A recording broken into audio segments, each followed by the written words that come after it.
Good morning. We have another snow day. Schools are closed. It looks like things will be back to normal, as normal can be in Alaska, on Wednesday. So I don't know if I'll be able to get into work or not.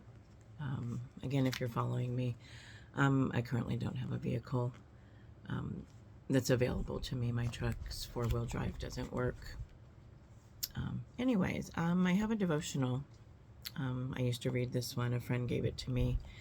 Um, the front is kind of battered, so I can't even really read what it says.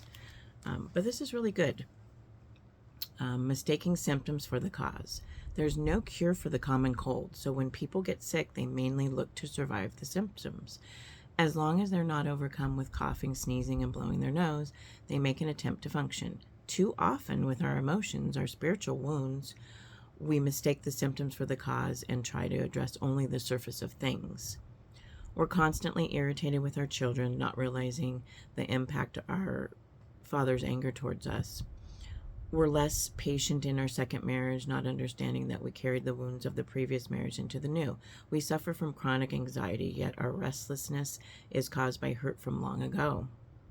No matter how well you've learned to manage your pain, it still affects you. Consider that some of your present sickness could be a symptom that deeper wounds are untreated. Spend more time addressing the cause rather than just treating the symptoms.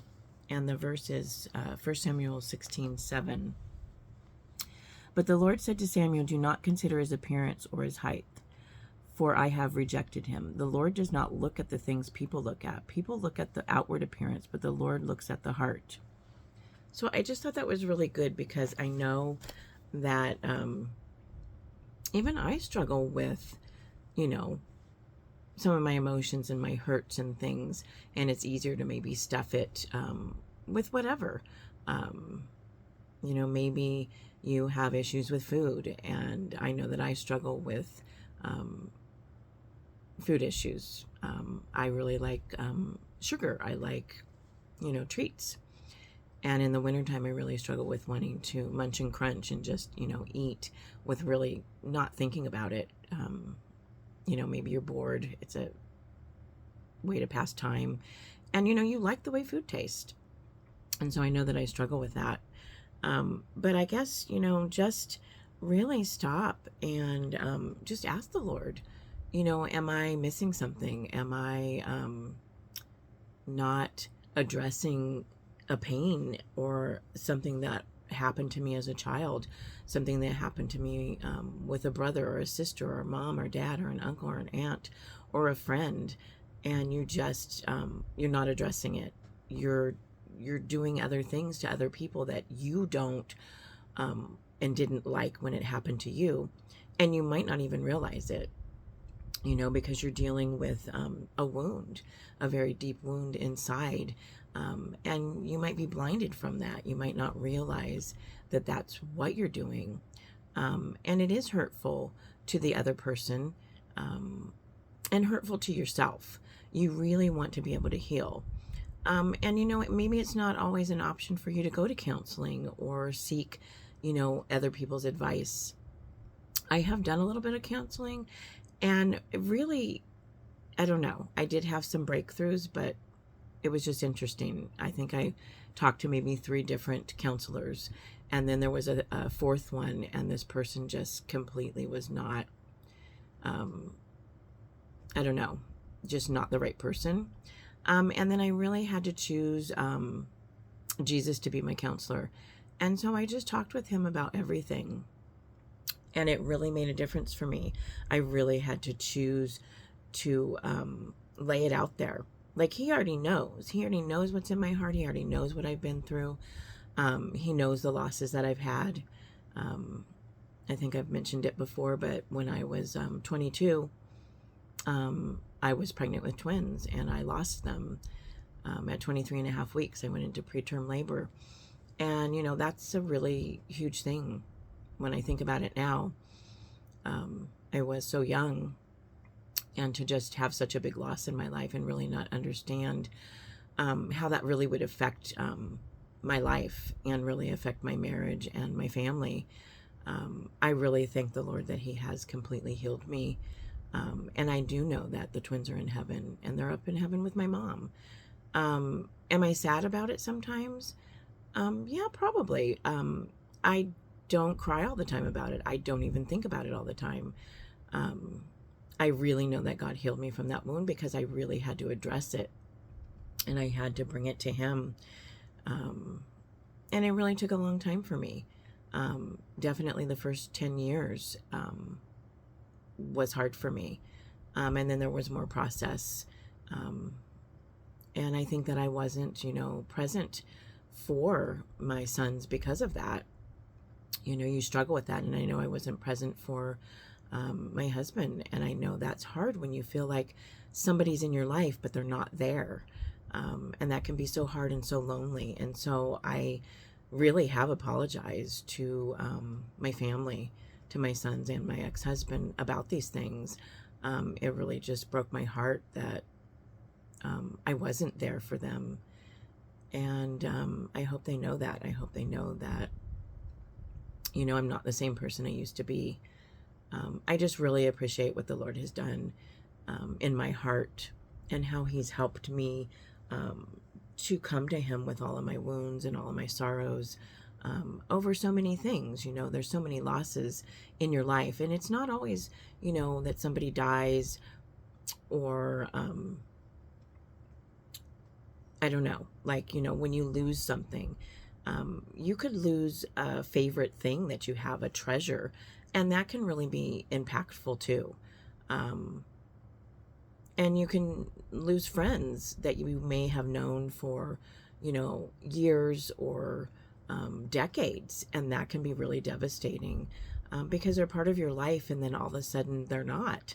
I was watching another video, and this gentleman was talking about how people will leave you.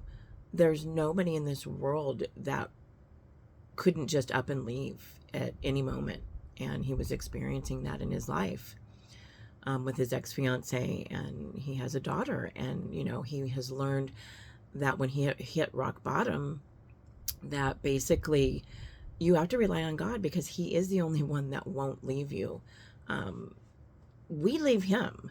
We're the ones that are fickle. He's not. He stays the same yesterday, today, tomorrow, forever. So I am thankful that, God never changes. I change from moment to moment. I mean, we are fickle people. We can turn on each other. Our flesh is weak. And so it's really easy to 1 minute, hey, I really like that person because, they're on our side and they're doing whatever. And the next minute you feel like, hey, they didn't do me a solid, or they treated me a certain way, or we're perceiving it that way. I think that people can get misunderstood. I think that's Satan's agenda, to really divide families, divide friends, and make people think that, they're against each other, when that's not true. I think that's really why divorce happens and partnerships, break up and families are broken apart, because, that's really what Satan wants. He really is lazy, and that's what he wants, is he doesn't want brothers and sisters to talk, or moms and dads to stay together, married couples to stay together and raise their families. And yet I've talked to so many people in the last 8 years about their relationships, and I've shared my faith. And, I had this one gentleman, really sweet guy, and he said to me, I'm getting divorced. My wife doesn't, can't give me what I want, doesn't love me, wants to leave. And I shared my story with him and everything, and my stand, and just, believing for impossible things. And I said a couple other things, and he said, my dad has been divorced 5 times. I want you to notice that he said, my dad's been divorced 5 times. He didn't say my dad's been married 5 times. What he remembered about his dad and the relationships he had was that his dad is now on his 5th divorce. And you could just see it on his face when he said that. I mean, I'm sure that he still misses his mom and dad being together and being married. And then I've talked to other people that I ask a simple question and all of a sudden they're telling me their story. And she said, yeah, it's just crazy. She said, my mom and dad got divorced, remarried other people, and then got divorced and remarried each other. And I thought, what? I mean, it was really encouraging for me, because I really did stand for a long time for my marriage, almost 6 years. And I don't know that I'm not standing, but I'm really just giving it to the Lord and saying, you know what, whatever you want. Um, and I trust him because he has the final say. But anyways, that's a whole nother thing. And I don't know that's what I will even get into on YouTube. It was just something that kind of came with all of this, you know, being wounded and really taking it out on other people. I feel like we have to be aware of how we're treating people. And when we see those patterns, and maybe it's hard to see it when you're right in the thick of it. You're wounded, you're hurt, you're going through a season where you just feel like it's hard to stand up. It's hard to breathe. It's hard to go to work. It's hard to do anything. You're sleeping extra. You're not eating. You're not caring for yourself. And so when you have to do anything extra, you're just exhausted and you don't know what to do. You feel like you don't have that help. You feel like you don't have family support. You know, you're trying to go to church. You're trying to do some right things, and yet you still feel so alone. And so I do understand all of those things.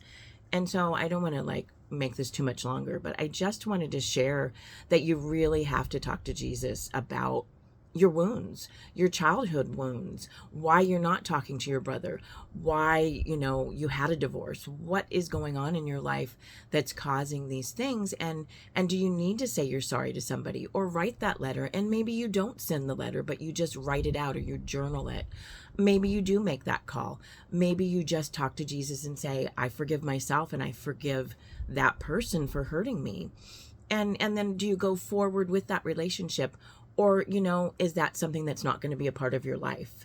I think it's really hard when you have family and you have been married and you have children, whether they're, you know, underage or they're adults, it still affects the family. It affects the dynamics, because you could have grandchildren and then they don't understand, you know, who's the grandfather and who's the grandmother, and then there's new marriages and it's just confusing for them. And then the sad part is, I think the thing that I'm the saddest about in my situation is that I didn't get to be grandparents. You know, we didn't get to have the joy of being together, and seeing our kids grow up together and having those gatherings together. You know, I've given it to the Lord and I'm really fine. But I think, yeah, I feel like I was robbed. Things were stolen from me. I didn't get to, you know, see my grandchildren together with their grandfather, you know, and I thought, wow, we'll have a porch and we'll have the kids over and the grandkids over, and, you know, you'll just get to celebrate. And I'm such a relational person. And so I really wanted all of that. And now anymore, I'm just like, you know, whatever you want to do, God. I get to see my grandkids and I get to be a part of their lives. And I hope that I do make a difference for all of them. I'm not perfect. You know, I'm human and I make so many mistakes. But anyways, I'll stop here, and I hope that everybody has a good day. I may get on here and do some outdoor filming. We did get our driveway plowed, so that was a real blessing. And I don't know how much snow we'll get today, but the roads, I guess, were bad enough that they closed the schools again. And I don't know if I'll be going to work, if I can get to work and get home, if somebody's available to do that and get me to work and home. I really do want to work tonight because it's not many hours. I do 24 hours, and so now I'm already down a day, and if I do another day down, it's going to be, you know, like maybe 12 hours. But, you know, it's whatever. If I have to call out today again, I will. And then I'll be working Thursday and Friday, unless they could use me Wednesday. But anyways, I hope everybody's having a good day. I think it's like 33 above here, so it's warm, really, for us. Usually when we say it's cold, it's about 20 below. Even 0, people will wear shorts. It's kind of funny, but, you know, we'll call it a heat wave. And you would know that if you lived in a colder state. I always lived in a warmer state. I lived in California, so this has been new for me, and yet it's really not new anymore, being here 27 years. Anyways, blessings, everyone, and maybe I will be filming later today. All right. Take care. Bye.